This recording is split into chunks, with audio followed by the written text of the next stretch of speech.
Hello guys, मैं मानवेंद्र सिंह अब आप सभी बच्चों का स्वागत करता हूं। और आज जो कि घटना चक्र पूर्वालोकन जो कि चल रही है, उसी के जो सीरीज जो चल रही है, उसके जो क्वेश्चंस कराए जा रहे हैं वो एक एक करके सारे आपको क्वेश्चंस कराए जा रहे हैं। राइट, तो आप सभी बच्चे जो नए न्यू स्टूडेंट है वो चैनल को सब्सक्राइब जरूर कर दें। और इस सीरीज में जो आपके आने वाले पूर्वालोकन मतलब पुराने क्वेश्चन जो यूपी पीसीएस और यूपी आरओ राइट, उससे रिगार्डिंग और यूपी बीओ और यूपीएससी, ये सारे क्वेश्चंस एक एक करके सारे कराए जाएंगे और आपके आने वाले एग्जाम के लिए बहुत इंपॉर्टेंट होंगे। तो सभी बच्चे जुड़ते हैं और स्टार्ट करते हैं सीरीज को, और बड़ी मेहनत के साथ और कम समय में ज्यादा क्वेश्चंस जल्दी जल्दी कराने की कोशिश करूंगा, जिससे क्या है आपका रिवीजन तौर पर एक बहुत अच्छा पैमाना तैयार होगा। तो आज हमें क्या पढ़ना है? आज हमें पढ़ना है मापक यंत्र एवं पैमाने। तो चलो इस क्वेश्चन नंबर पहला देखते हैं। देखिएगा क्वेश्चन नंबर पहला क्या बोल रहा। तो क्वेश्चन नंबर पहला जो बोल रहा, सोनार निम्नलिखित द्वारा प्रयोग में लाया जाता है। ऑप्शन नंबर ए, आंतरिक यात्रियों द्वारा, डॉक्टरों द्वारा, इंजीनियर द्वारा, नौ संचालकों द्वारा। तो सोनार का जो उपयोग करते हैं बेटा, वो करते हैं नौ संचालकों द्वारा। इससे क्या होता है कि जो मतलब जैसे समुद्र में जो जैसे कि कोई वस्तु खो जाती है, कुछ किसी वस्तु को ढूंढने के लिए जो नौ संचालक होते हैं वो इसका उपयोग करते हैं। तो सोनार की सहायता से महासागर में डूबी हुई वस्तुओं की स्थिति जानने के लिए उच्च आवृत्ति के पार्श्व तरंगों को महासागर की गहराई में भेजा जाता है। ये तरंगें उस वस्तु से टकराकर प्रतिध्वनि के रूप में लौट आती हैं, जिनकी सहायता से महासागर में डूबी हुई वस्तुओं की स्थिति की जानकारी मिलती है। तो ठीक है, सोनार किसके द्वारा प्रयोग में लाया जाता है? तो नौ संचालकों द्वारा। चलते हैं अगले क्वेश्चन की ओर। अगला क्वेश्चन देखेंगे, महासागर में डूबी हुई महासागर में डूबी हुई वस्तुओं की स्थिति जानने के लिए निम्न में से किस यंत्र का उपयोग करते हैं? तो वो सोनार का करते हैं। चलते हैं अगले क्वेश्चन की ओर। अगला क्वेश्चन क्या बोल रहा? क्वेश्चन पढ़ेंगे सोनार का। सोनार में हम उपयोग करते हैं, क्या करते हैं? पार्श्व तरंगे। कौन सी तरंगे? पार्श्व तरंगे जाती हैं जो वस्तु से टकराती हैं और वापस आती हैं, तो इससे हमें पता चलता है। तो पार्श्व तरंगे होती हैं। ओके, चलते हैं अगले क्वेश्चन की ओर। अगला क्वेश्चन देखेंगे, ध्वनि की तीव्रता मापने वाला यंत्र। ठीक है, ध्वनि की तीव्रता मापने वाला यंत्र कौन सा है? तो ध्वनि की तीव्रता जो मापता है वो कौन सा है? ऑडियोमीटर। ऑडियोमीटर क्या करता है? ध्वनि की तीव्रता को मापता है। चलते हैं अगले क्वेश्चन की ओर। अगला क्वेश्चन देखेंगे, एमिनोमीटर निम्नलिखित में से किसका मापन किया जाता है? तो एमिनोमीटर से जो मापन किया जाता है वो पवन के वेग का किया जाता है, वायु, ठीक है, वायु का किया जाता है, वायु की गति, राइट, पवन का वेग, तो एमिनोमीटर। उसके बाद क्वेश्चन नंबर 6 देखेंगे। 6 में क्या बोला? वायु की गति निम्नलिखित में से द्वारा नापी जाती है, किसके द्वारा? तो अभी जस्ट मैंने बताया किसके द्वारा मापी जाती है पवन की, तो वो हमने अभी जस्ट पढ़ा, एमिनोमीटर, है ना। तो इसका भी आंसर क्या हो जाएगा? एमिनोमीटर इज द राइट आंसर। उसके बाद क्वेश्चन नंबर 7 पढ़ेंगे। 7 क्या, निम्न में से कौन सुम्मिलित नहीं है? तो इसको देखना है कौन सुम्मिलित नहीं है। तो आपको मैं बताना चाहूंगा, सुम्मिलित नहीं वाली बात कही है। तो देखो, एमिनोमीटर वायुचाल बिल्कुल सही है, एमीटर विद्युत धारा ये भी सही है, पायरोमीटर उच्च ताप ये भी सही है, बट टोक्योमीटर दाबांतर इज द रॉन्ग। क्यों? क्योंकि टोक्योमीटर किस लिए यूज किया जाता है? टोक्योमीटर एक प्रकार का सर्वेक्षण उपकरण है जिसे क्षैतिज दूरियां, लंबवत उन्नयन एवं दिशाओं को तुरंत मापने हेतु किया जाता है। जो क्षैतिज दूरियां होती हैं और लंबवत उन्नयनों को मापने के लिए किया जाता है। ओके, चलते हैं अगले क्वेश्चन की ओर। अगला क्वेश्चन नंबर 8 देखेंगे। पायरोमीटर, अभी जस्ट हमने पढ़ा है पायरोमीटर किसके मापन में प्रयोग किया जाता है? तो पायरोमीटर जो यूज किया जाता है तो वो किसके मापन में किया जाता है? तो वो किया जाता है उच्च ताप। ये बहुत पूछा हुआ क्वेश्चन है, बहुत बार आया, तो इसे इंपोर्टेंट भी कर लें आपके एग्जाम पॉइंट ऑफ व्यू से। तो पायरोमीटर किससे किया जाता है? उच्च ताप से। ठीक है, याद करिएगा, पायरोमीटर किसके मापन में प्रयोग किया जाता है? उच्च ताप के लिए। चलो इसके बाद क्वेश्चन नंबर 9 देखेंगे। 9 में क्या बोला? निम्नलिखित संयंत्रों में से किसका उपयोग अत्यधिक उच्च ताप मापने में किया जाता है? तो अत्यधिक उच्च ताप मापने में किसका किया जाता है? तो पायरोमीटर का किया जाता है। अभी जस्ट हमने सेम क्वेश्चन किया था, राइट। इसके बाद क्वेश्चन नंबर 10 देखेंगे। क्वेश्चन नंबर 10 क्या है? निम्नलिखित तापमापियों में से पायरोमीटर कहा जाता है ताप विद्युत तापमापी, विकिरण तापमापी, गैस तापमापी, द्रव तापमापी। तो मैं आपको बताना चाहूंगा जो बोला जाता है वो क्या बोला जाता है? तो वो बोला जाता है विकिरण तापमापी। सॉरी, निम्नलिखित में से तापमापी में कौन सा बोला था? विकिरण तापमापी है पायरोमीटर, याद रखिएगा, ठीक है। ये मत ना ताप विद्युत तापमापी, गैस तापमापी, द्रव तापमापी मत लगा देना, विकिरण तापमापी। चलें अगले क्वेश्चन की ओर। अगला क्वेश्चन क्या बोलेगा? अगला क्वेश्चन कह रहा है, वह थर्मामीटर जो 2000, ठीक है, क्या बोला? 2000 मापने हेतु उपयुक्त हो वह गैस थर्मामीटर, पारे का थर्मामीटर, पूर्ण विकिरण पायरोमीटर, वाष्प दाब थर्मामीटर। तो मैं आपको बताना चाहूंगा कि वो कौन सा थर्मोमीटर है कि 2000 डिग्री सेल्सियस मापने हेतु प्रयुक्त किया जाता है। तो पूर्ण विकिरण पायरोमीटर, ठीक है, पूर्ण विकिरण जो पायरोमीटर होता है वो अत्यधिक उच्च ताप का मापन किया जाता है। ये मुख्यतः गतिशील वस्तुओं तथा उन सतहों को मापन हेतु प्रयुक्त होता है जहां तक पहुंचना अथवा उन्हें स्पर्श करना संभव न हो। इसमें ऊष्मीय विकिरण के मापन द्वारा तापमान का मापन किया जाता है। इसके बाद अगले क्वेश्चन की ओर देखेंगे। अगला क्वेश्चन क्या है 12वां। देखो स्पीड के साथ इसलिए करा रहा हूं कि नंबर ऑफ क्वेश्चंस ज्यादा हो सके। अगर आपको लगता है कि स्पीड ज्यादा है तो मैं आपको स्लो भी कर दें, आप कमेंट करके एक बार बता दीजिएगा, या सही है तो भी कमेंट कर दीजिएगा। पायरोमीटर का प्रयोग निम्न में से किसे नापने के लिए किया जाता है? तो भाई साहब किसे नापने के लिए किया जाता है? तो बताइए, सन स्पॉट, सोलर रेडिएशन, हवा ताप या पौधों के ताप। तो आपको बताना चाहूंगा कि जो पायरोमीटर, नहीं पायरो नहीं लिखा है, मैंने पायरो पढ़ दिया है, लेकिन ये क्या लिखा, पाइरहिलियोमीटर, ठीक है, इसको पढ़ लीजिएगा। तो ये सोलर रेडिएशन को मापने के लिए, ठीक है, हाँ, किया जाता है, ठीक है। क्वेश्चन नंबर 13 देखेंगे। 13 क्या बोला? क्वेश्चन नंबर 30, हाँ, मैनोमीटर द्वारा किसकी मैनोमीटर द्वारा किसकी माप की जाती है? तो मैनोमीटर द्वारा जो माप की जाती है वायु दाब की, गैस का दाब, द्रवों का दाब, सतह पर तेल का दाब। तो मैनोमीटर याद करो, मैनोमीटर तुरंत याद आना चाहिए। गैसों का दाब जो होता है वो मैनोमीटर के द्वारा किया जाता है। गैसों का दाब किसके द्वारा? तो मैनोमीटर के द्वारा किया जाता है, ठीक है, याद रखिएगा। मैनोमीटर तो गैसों का दाब, याद रखोगे कि नहीं? चलें अगले क्वेश्चन की ओर। अगला क्वेश्चन क्या बोला? सूचीबद्ध को सूची सेकंड के साथ सम्मिलित कीजिए, और राइट, सूचीबद्ध को सूची सेकंड के साथ सम्मिलित करना कि नहीं? तो चलो सम्मिलित कर लेते हैं। तो इसमें तो बिल्कुल सिंपल। तो सबसे पहले हमें क्या, एमीटर तुरंत धारा में लगा दो, ठीक है। उसके बाद हाइग्रोमीटर, तो हाइग्रोमीटर किससे लगा देंगे? तुरंत बता दो, चलो नहीं बताना तो नहीं बताओ। स्प्रिंगतुला भार, ठीक है, और बैरोमीटर दाब, तो है ये क्या हो जाएगा? हाइग्रोमीटर सापेक्ष आर्द्रता, ठीक है। अब याद रखना हाइग्रोमीटर किससे? सापेक्ष आर्द्रता, क्योंकि इससे भी बहुत सारे क्वेश्चंस आपके आए हुए एग्जाम में हैं। चलते हैं अगले क्वेश्चन की ओर। अगला क्वेश्चन देखेंगे। अगला क्वेश्चन कौन सा है देखेंगे? क्वेश्चन नंबर 15 है, निम्नलिखित युग्मों में से कौन सही सम्मिलित नहीं है? देखो क्या पूछा, नहीं, तो याद रखिएगा। ऑडियोमीटर, बाइनोकुलर, देखो ओडोमीटर, ठीक है, तो बाइनोकुलर की दूरी जो तय होती है वो ओडोमीटर द्वारा होती है। ऑन्डोमीटर ये विद्युत चुंबकीय तरंगों की आवृत्ति, ठीक है। ऑडियोमीटर ध्वनि की, ठीक है, ध्वनि की तीव्रता हो गई। एमीटर विद्युत शक्ति मापन, लेकिन एमीटर किस लिए होता है? एमीटर होता है विद्युत धारा, नॉट शक्ति, क्या धारा, विद्युत धारा। तो एमीटर वाला इज द राइट आंसर, क्योंकि सम्मिलित यही भर नहीं है और बाकी सही है। ऑडोमीटर बाइनोचलक, हाँ, ऑन्डोमीटर विद्युत चुंबकीय तरंगों की आवृत्ति, ऑडियोमीटर ध्वनि तरंग है, ठीक है, याद हो गया क्वेश्चन नंबर 15। इसके बाद चलते हैं क्वेश्चन नंबर 16 की ओर। 16 और क्या बोला? 16 विद्युत धारा निम्न में से किस उपकरण में नापी जाती है? तो विद्युत धारा किस उपकरण में नापी जाती है? तो विद्युत धारा जो नापी जाती है वो एमीटर में नापी जाती है। किस में नापी जाती है? Ammeter is the right answer. उसके बाद अगले क्वेश्चन की ओर, क्वेश्चन नंबर 17, वायुमंडल दाब को मापने में यंत्र का उपयोग किया जाता है। तो देखो वायुमंडल, मैंने बताया दाब, तो तुरंत बैरोमीटर याद आ जाए, वायुमंडल दाब, ठीक है। और वायुमंडल दाब, जो वायुमंडलीय जो कंटिन्यूअस दाब को अगर करना तो बोरोग्राफ भी कर सकते हैं उसको, लेकिन बैरोमीटर से वायुमंडल दाब हो जाता है, ठीक है। तो याद रखोगे वायुमंडल दाब, हाँ। इसके बाद अगले क्वेश्चन की ओर चलेंगे। अगला क्वेश्चन क्या बोला? दूध की अपेक्षित घनत्व ज्ञात कीजिए। तो दूध का अपेक्षित किससे करते हैं? Lactometer is the right answer, okay. इसके बाद अगले क्वेश्चन की ओर चलेंगे। दूध का अपेक्षित घनत्व याद रखो, लैक्टोमीटर। आपको अभी क्वेश्चन सारे याद हो जाएंगे, देखना, और ये बहुत इंपॉर्टेंट क्वेश्चन है। और अगले क्वेश्चन को, दूध के घनत्व को किसके द्वारा मापा जाता है? तो दूध का जो घनत्व होता है वो लैक्टोमीटर द्वारा ही नापेंगे, राइट। जो इंटेंसिटी होगी वो इसी के द्वारा होगी कि नहीं? बिल्कुल।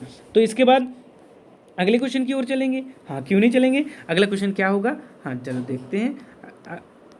अगला क्वेश्चन क्या होगा? वायुमंडल के सापेक्ष आर्द्रता नापी जाती है। जो वायुमंडल के सापेक्ष जो आर्द्रता नापी जाती है वो किसके द्वारा नापी जाती है? तो देखो अभी मैंने जस्ट पढ़ाया था सापेक्ष आर्द्रता, तुरंत आपको हाइग्रोमीटर याद आ जाए। Hygrometer is the right answer, B option is the right answer.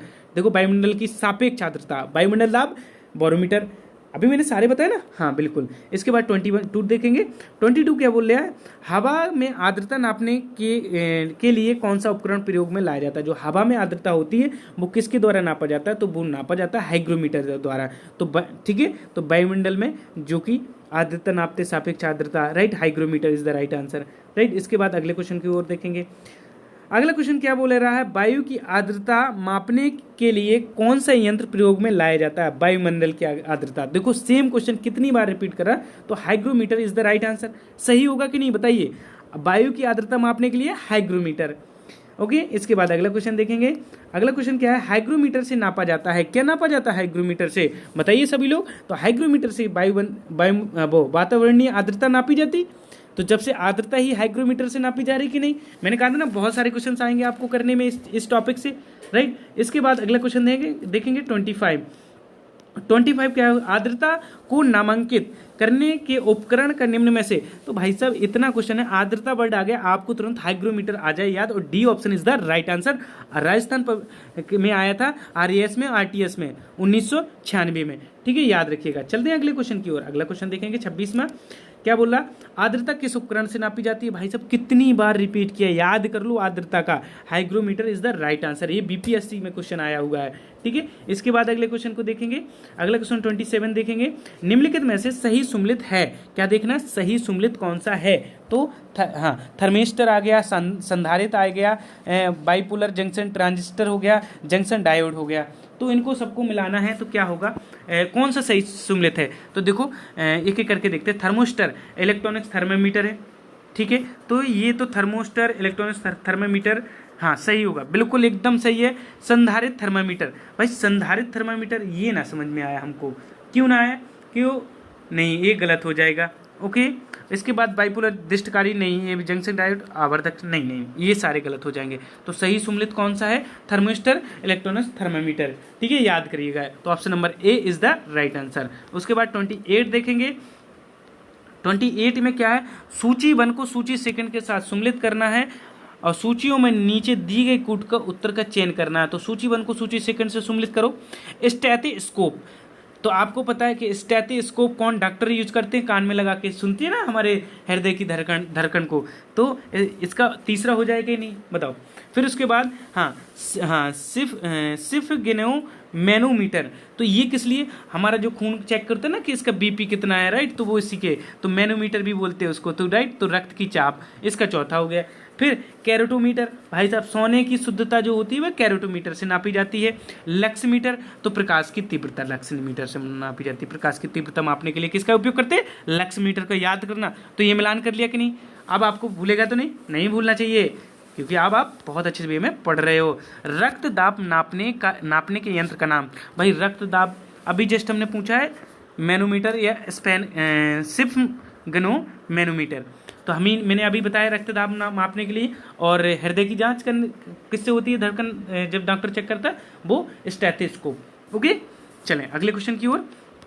अगला क्वेश्चन क्या होगा, हाँ, निम्नलिखित में से किसे 1500 डिग्री सेल्सियस से अधिक ताप मापने हेतु प्रयोग में लाया जाता है। 1500 डिग्री सेल्सियस से अधिक ताप नापना है तो किस चिकित्सा, थर्मामीटर, ताप विद्युत युग में थर्मामीटर, प्लेटिनियम प्रतिरोध या पायरोमीटर। तो मैं आपको बताना चाहूँगा कि इसका जो आंसर होगा वो होगा, क्या होगा बताइए, इसका जो आंसर होगा वो होगा pyrometer is the right answer. Pyrometer मैंने अभी जस्ट आगे बताया था 2000 डिग्री सेल्सियस बताया था ना, तो ये ऐसी 15 पायरोमीटर सब मतलब उच्च ताप नापा जाता है पायरोमीटर से, बहुत ज़्यादा उच्च ताप, ठीक है। इसके बाद अगले क्वेश्चन की ओर चलेंगे, 31वां क्वेश्चन देखेंगे। हाँ, प्रकाश की तीव्रता नापने के लिए जिस उपकरण का उपयोग किया जाता है उसे क्या कहते हैं। प्रकाश की तीव्रता किससे नापते हैं, तो प्रकाश की तीव्रता को नापने के लिए किसका उपयोग करते हैं, तो वो करते हैं लक्समीटर। मैंने अभी बताया था, मिलान किया था, प्रकाश की तीव्रता मापते हैं लक्समीटर से, ठीक है, याद रखोगे कि नहीं प्रकाश की तीव्रता। इसके बाद चलेंगे अगले क्वेश्चन की, रडार का उपयोग, हाँ रडार उपयोग में आता है किसके लिए, प्रकाश तरंगों द्वारा वस्तु को पता लगाने, ध्वनि तरंगों द्वारा परिवर्तित करने वस्तुओं को पता लगाने, रेडियो तरंगों द्वारा वस्तुओं की स्थिति ज्ञात करने। तो ऑप्शन नंबर सी एकदम करेक्ट आंसर है कि नहीं, रेडियो तरंगों द्वारा वस्तुओं की स्थिति ज्ञात करने के लिए करते हैं ना, हाँ रडार का उपयोग, ठीक है, याद रखेंगे, हाँ बिल्कुल। चलें अगले क्वेश्चन की ओर। अगला क्वेश्चन देखेंगे 33। निम्न में से कौन सी राशि रिएक्टर पैमाने में नापी जाती है। भाई रिएक्टर स्केल आ जाए तुरंत आपको याद आ जाए भूकंप, तो रिएक्टर वर्ड आ जाए, भूकंप याद कर लो। भूकंप की तीव्रता जो रिएक्टर पैमाने से की जाती है, ठीक है, तो भूकंप की तीव्रता किससे की जाती है, रिएक्टर पैमाने से। चलें अगले क्वेश्चन की ओर। अगला क्वेश्चन क्या है 34।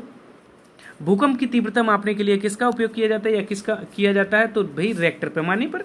किस पे किया जाता है, रिएक्टर पैमाने पर, राइट। अभी आपको जस्ट बताया उसके बाद रेक्टर पैमाने हाँ पैमाने मापने के लिए प्रयोग होता है। रेक्टर पैमाने मापने के लिए प्रयोग होता है, वो क्या होता है? भूकंप लहरों का आयाम। ठीक है, तो पैमाने के लिए प्रयोग में क्या होता है? जो भूकंप लहरें के आयाम होती हैं वो चेक होता है। ठीक है, याद रखिएगा। उसके बाद अगले क्वेश्चन को देखेंगे। अगला क्वेश्चन, भूकंपों की तीव्रता, हाँ भूकंपों की तीव्रता मापी जाती है किससे? तो भाई साहब अभी जस्ट बताया, रेक्टर पैमाने से। किससे की मापी जाती है? रेक्टर पैमाने से। ठीक है, इसको भी याद कर लिया। चलें अगले क्वेश्चन के 37 देखेंगे। कौन सा सुमेलित नहीं है? तो इन चार में से कौन सा सुमेलित नहीं है? सेल्सियस, ताप, किलोवाट, हाँ एक सेकंड रुक जाना, पूरा क्वेश्चन देख लीजिएगा। हाँ तो हाँ सेल्सियस, ताप, किलोवाट और विद्युत, RH गुणक, रक्त, रिएक्टर पैमाने आर्द्रता। तो रिएक्टर पैमाने आर्द्रता तो हो ही नहीं सकता, तो यही सुमेलित नहीं है कि नहीं? तो ऑप्शन यही होगा। और बाकी सेल्सियस, ताप, किलोवाट आवर, विद्युत, बिल्कुल, RH गुणक, रक्त हो, ये भी सही। तो D option is the right answer. होगा कि नहीं राइट? बिल्कुल। इसके बाद 38 देखेंगे। 38 क्वेश्चन को देखेंगे। ताप के निम्नलिखित में से किस पैमाने के ऋणात्मक मान नहीं होता? राइट, क्या पूछा है? क्वेश्चन को पढ़ने की कोशिश करें क्योंकि क्वेश्चन थोड़ा अजीब है। ताप के निम्नलिखित में से, जो ताप का निम्नलिखित में से किस पैमाने में ऋणात्मक मान नहीं होता? तो कौन सा ये पैमाना होता है जिसमें ऋणात्मक मान नहीं होता ताप का? तो मैं आपको बताना चाहूँगा, वो है केल्विन। केल्विन में क्या नहीं होता? ऋणात्मक मान। ठीक है, याद करोगे कि नहीं? बिल्कुल। चलें अगले क्वेश्चन की ओर। Very good. इसके बाद 39 क्वेश्चन देखेंगे। 39 क्वेश्चन क्या बोला? निम्न में से भूकंपी यंत्र कौन सा है? तो भूकंप किससे नापते हैं? तो आपको पता है कि भूकंप मापी यंत्र जो होता है वो है, हाँ, सीस्मोग्राफ। क्या होता है? सीस्मोग्राफ से भूकंप, आपको पता है रिएक्टर पैमाने से नापा जाता है, और सीस्मोग्राफ भूकंप मापी यंत्र है। तो क्या है? सीस्मोग्राफ। ओके, चलते हैं अगले क्वेश्चन की ओर। अगला क्वेश्चन देखेंगे 40वां। अगला क्वेश्चन क्या है? भूकंप की तीव्रता किससे मापी जाती है? जो भूकंप की तीव्रता है वो किससे मापी जाती है? तो जो भूकंप की तीव्रता होती है वो बेटा सिस्मोग्राफ से। अभी मैंने बताया सिस्मोग्राफ से क्या भूकंप की तीव्रता मापी जाती है। उसके बाद अगला देखेंगे, निम्नलिखित युक्तियों में से किसके द्वारा भूकंप की तीव्रता मापन की जाती है? तो मतलब इसमें भूकंप की तीव्रता, तो सिस्मोग्राफ के द्वारा जो कि भूकंप की तीव्रता का मापन किया जाता है। तो option number A is the right option. Very good. इसके बाद चलते हैं अगले क्वेश्चन की ओर। अगला क्वेश्चन क्या है? सीस्मोग्राफ क्या रिकॉर्ड करता है? तो सीस्मोग्राफ जो रिकॉर्ड करता है हृदय की धड़कन, वायुमंडल का दाब, भूचाल, या इनमें से कोई नहीं। तो सीस्मोग्राफ जो करता है तो वो क्या करता है? तो वो भूचाल करता है। अभी बताया भूकंप के लिए, तो C option is the right answer. चलें अगले क्वेश्चन की ओर। चलते हैं अगले क्वेश्चन की ओर। अगला क्वेश्चन देखेंगे 43। सुम्मिलित करना है तो सुम्मिलित कर लेते हैं। तो सबसे पहले इसको भूकंप मिला दिया। अब भैया विद्युत धारा को एमीटर से मिला दिया। ठीक है, प्रतिरोध को किससे मिलाएंगे? बता दो जल्दी, कौन मिलाएगा प्रतिरोध को? बताओ जल्दी। प्रतिरोध को जो मिलाएगा उसको मान जाऊंगा। तो भाई प्रतिरोध को ओमी से तो मिलाएंगे, ऊंचाई को अल्टीमीटर से मिला देंगे। भाई सही होगा कि नहीं? तो इसमें क्या होगा? दूसरा, तीसरा, ठीक है, पहला। Very good. तो इसका ऑप्शन नंबर ए ही सही हो जाएगा। बिल्कुल। चलें अगले क्वेश्चन की ओर। चलते हैं अगले क्वेश्चन की ओर। अगला क्वेश्चन क्या है? सुम्मिलित करना है फिर इसको। तो भाई सुम्मिलित कर लेते हैं, क्योंकि सुम्मिलित करने में क्या प्रॉब्लम है? राइट, तो फेदोमीटर और बैरोमीटर, हाइग्रोमीटर, अल्टीमीटर सब पता है। तो तुम्हें पता है अल्टीमीटर ऊंचाई, सॉरी एक सेकंड रुक जाए, मैं पेन निकाल लेता हूँ। अल्टीमीटर ऊंचाई, हाइग्रोमीटर, अब तुरंत याद करो कि हाइग्रोमीटर क्या होगा? तो हाइग्रोमीटर जो होगा, चलो पहले से हाँ चलो नीचे से मिला लेते हैं। ठीक है, तो ठीक है, हाइग्रोमीटर जो होगा वो होगा वायुमंडल आर्द्रता। अभी नहीं हाइग्रोमीटर आर्द्रता पड़ी थी। फिर बैरोमीटर, तो बैरोमीटर किसके काम के लिए यूज किया जाता है? तो बैरोमीटर किया जाता है वायुमंडलीय दाब। और फेदोमीटर समुद्र की गहराई। तो इसमें नया सीखने को मिला है फेरोमीटर। क्या सीखने को मिला? फेदोमीटर। फेदोमीटर समुद्र की गहराई होती है। ठीक है, फेदोमीटर क्या होता है? समुद्र की गहराई। चलें अगले क्वेश्चन की ओर। बिल्कुल चलते हैं अगले क्वेश्चन देखते हैं। अगला क्वेश्चन, फेदोमीटर का उपयोग किसे नापने में किया जाता है? जो फेदोमीटर है उसका उपयोग किसे? तो अभी जस्ट में हमने जो नया सीखा था, समुद्र की गहराई is the right answer. Very good. तो C option is the right answer. Okay, चलते हैं अगले क्वेश्चन की ओर। अगला क्वेश्चन देखेंगे, सूचीबद्ध को सूची सेकंड के साथ सम्मिलित कीजिए। सूची में नीचे दिए गए कोड को सहायता से सही उत्तर चुनना है। सूचीबद्ध को सूची सेकंड से क्या करना है? सम्मिलित करना है। तो भैया एमिनोमीटर। अब गलत बता दोगे तो तुम्हें तो पता है सीस्मोग्राफ, तो भूकंप लगा दोगे। ओके, अब उसके बाद आर्द्रता दिख जाए तो हाइग्रोमीटर होता कि नहीं आर्द्रता के लिए? बताओ। अब नहीं लगा पाए तो आप लोग बहुत पिटोगे। तो हाइग्रोमीटर तुरंत लगा दिया करो आर्द्रता। और बैरोमीटर वायुमंडलीय दाब, बैरोग्राफ ना वायुमंडलीय दाब का जो मैंने बताया था, एमिनोमीटर वायुवेग। तो हमने सारे पढ़े ना, सारे सही हो गए। चलें अगले क्वेश्चन की ओर। अगला क्वेश्चन 47, निम्नांकित में से कौन सम्मिलित नहीं है? मैनोमीटर, हाँ कार्बोरेटर, कार्डियोग्राम या सिस्मोमीटर। तो कौन सा है? तो कार्डियोग्राम आपको पता है कि कार्डियो हृदय से जुड़ा है, ठीक है। हाँ, कार्बोरेटर किससे? आंतरिक दहन इंजन से, ये भी सही है। सिस्मोमीटर ये कि हमने पढ़ा नहीं है, बट मैनोमीटर तो हमने पढ़ा है ना, है मैनोमीटर पढ़ा कि नहीं पढ़ा? तो सम्मिलित नहीं है, तो वो दाब से मैनोमीटर ये भी पढ़ा है, बट पृष्ठ हाँ तल की वक्रता ये नहीं पढ़ा, तो ये गलत होगा, राइट। ये सम्मिलित नहीं है। जो हाँ तो क्या है? सीस्मोमीटर। जो सीस्मोमीटर है वो नामक यंत्र भूकंप की तरंगों की तीव्रता नापी जाती है। जो भूकंप की तरंगें होती ना, ठीक है, तरंगें होती है ना, तरंगों की तीव्रता, ठीक है, याद रखिएगा।